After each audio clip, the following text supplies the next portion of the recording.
नमस्कार, मैं हूं आपके साथ वैशाली। आइए अब बढ़ते हैं आज की खास खबरों की ओर। आदाब। संवाद के इस एपिसोड में आज हम बात करेंगे मंगलवार को घटे राजनीतिक घटनाक्रम की। एक तरफ एनसीपी के अध्यक्ष शरद पवार ने इस बात से इनकार किया है कि नीतीश कुमार इंडिया गठबंधन से नाराज हैं, तो दूसरी ओर बिहार के मुख्यमंत्री नीतीश कुमार से इंडिया गठबंधन के वामपंथी नेता डी राजा और पूर्व केंद्रीय मंत्री तथा डीएमके नेता टीआर बालू मिलने पहुंचे। जी हां, मंगलवार को शरद पवार ने इस बात से इनकार किया कि नीतीश कुमार इंडिया गठबंधन से नाराज हैं। एनसीपी नेता ने कहा कि जहां तक मैं जानता हूं, नीतीश कुमार बिल्कुल नाराज नहीं है। उन्हें जो लगता है वह साफ साफ कहते हैं, इसलिए कई बार मीडिया में गलतफहमी हो जाती है। शरद पवार का ये बयान ऐसे समय आया है जब इंडिया गठबंधन में खटपट की खबरें सामने आ रही हैं। असली बात यह है कि नीतीश कुमार ने हालिया दिनों में जो राजनीतिक चाल चली है उससे सब चौंक गए हैं। इस बीच सीएम नीतीश कुमार की सोमवार शाम की व्यस्तता और मुलाकातें कुछ और कहानी बता रही हैं। मुख्यमंत्री नीतीश कुमार सोमवार को जनता के दरबार से निकलने के बाद सुस्ताए तो फिर इंडिया अलायंस के वामपंथी नेता डी राजा उनसे मिलने पहुंच गए। पूर्व केंद्रीय मंत्री और डीएमके नेता टीआर बालू ने भी पटना पहुंचकर नीतीश कुमार से मुलाकात की।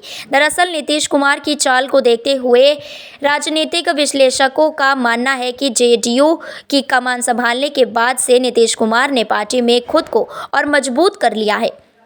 इसके बाद से गठबंधन में जिस किसी को भी बात करनी होगी वह केवल और केवल नीतीश कुमार से करनी होगी। यही कारण है कि अब बालू यादव एकदम से साइड लाइन हो चुके हैं। वहीं अगर ललन सिंह से बात होती तो खेल खराब हो सकता था और बात लालू प्रसाद यादव और उनके फैमिली तक पहुंच सकती थी। राजनीतिक विश्लेषकों का मानना है कि मुख्यमंत्री नीतीश कुमार ने एक बार फिर से साबित कर दिया है कि वही बिहार के रियल किंग है। नीतीश ने अपनी एक चाल से राजनीति के कई मंझे हुए खिलाड़ियों को मैदान से ही बाहर कर दिया है। अगर हाल फिलहाल की घटनाओं को देखेंगे तो ये बात आपको भी समझ में आ जाएगी। ये तो सभी जानते हैं कि पीएम मोदी को सत्ता से बाहर करने के लिए विपक्ष एकजुट हो चुका है। हालांकि विपक्ष के नेता और कितनी देर तक साथ चलेंगे ये अभी कोई नहीं बता सकता है। इसका सबसे बड़ा कारण है इंडिया गठबंधन में सीट शेयरिंग।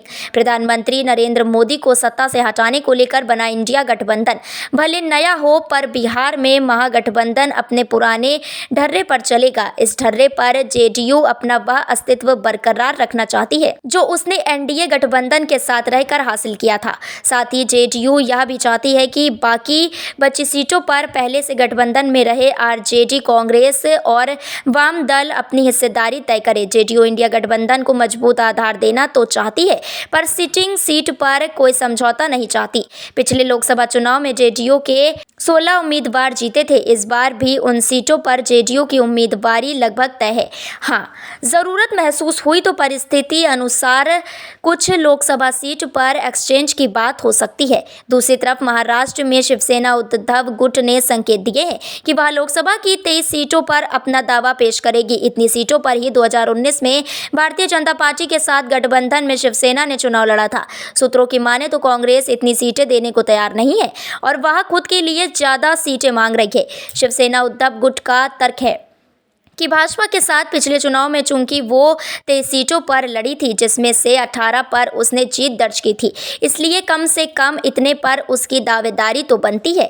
हालांकि एक तथ्य यह भी है कि शिवसेना में टूट के बाद 13 सांसद एकनाथ शिंदे के साथ चले गए हैं और आज के दिन शिवसेना उद्धव गुट की ताकत उतनी नहीं है जो पहले थी। कांग्रेस इसी बात का फायदा उठाना चाहती है। ऐसे में बिहार के मुख्यमंत्री नीतीश कुमार के द्वारा पार्टी के कमान संभालने अरुणाचल प्रदेश के लिए पार्टी उम्मीदवार की घोषणा और बिहार से सिटिंग सीट पर कोई समझौता नहीं करने के संकेत समेत इंडिया गठबंधन के दूसरे नेताओं से मुलाकात से राजनीतिक परिदृश्य के बदलने के आसार दिखाई दे रहे हैं और यही बात इंडिया गठबंधन में शामिल दूसरी पार्टियों विशेषकर कांग्रेस के लिए परेशानी का सबब बनती हुई दिखाई देती है।